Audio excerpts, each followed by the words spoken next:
I love you.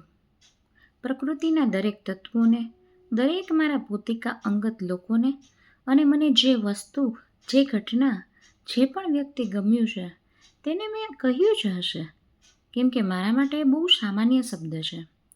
અને હું માનું છું ત્યાં સુધી પ્રેમ એ ફક્ત ઓલું લવર કપલનું, હીરો હિરોઈન વચ્ચેનો સંબંધ, એ પ્રેમ નહીં, એ તો મોહ કહેવાય.